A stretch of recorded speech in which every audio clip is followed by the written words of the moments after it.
Violin jokes, music jokes. Q. How can you tell if a violin is out of tune? A. The bow is moving. Q. How do you make a violin sound like a viola? A.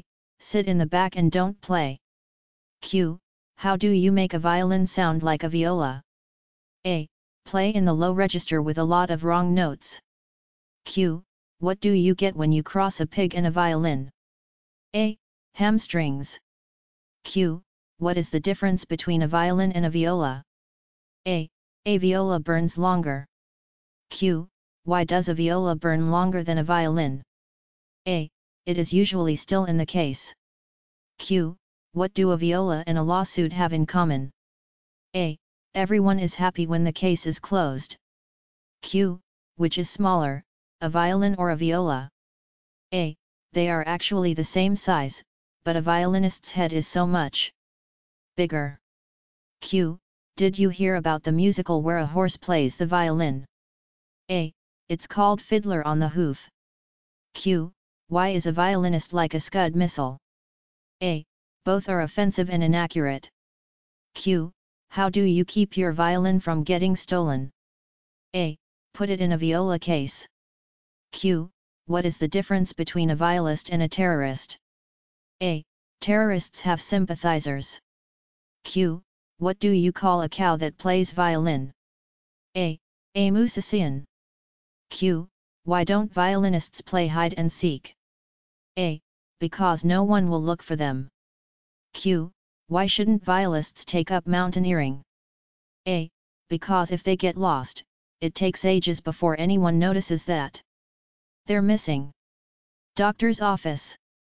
A guy walks into the doctor's office and says, "Doc, I haven't had a bowel movement in a week."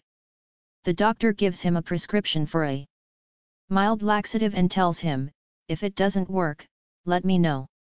A week later the guy is back, "Doc, still no movement." The doctor says, "Guess you need something stronger," and prescribes a powerful laxative. Still another week later the poor guy is back, "Doc, still nothing." The doctor, worried, says, "We'd better get some more information about you to try to figure out what's going on. What do you do for a living?" "I'm a musician, I play the violin." The doctor looks up and says, "Well, that's it. Here's $10. Go get something to eat." St. Peter. St. Peter is checking IDs at the pearly gates, and first comes a Texan. "Tell me, what have you done in life?" says St. Peter. The Texan says, "Well, I struck oil, so I became rich, but I didn't sit on my laurels. I divided all my money among my entire family in my will. So our descendants are all set for about 3 generations." St. Peter says, "That's quite something. Come on in." Next. The second guy in line has been listening, so he says, "I struck it big in the stock market, but I didn't selfishly just provide for my own like that Texan guy. I donated $5 million to save the children." "Wonderful," says St. Peter. "Come in."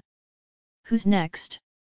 The third guy has been listening, and says timidly with a downcast look, "Well, I only made $5,000 in my entire lifetime." "Heavens," says St. Peter. "What instrument did you play?"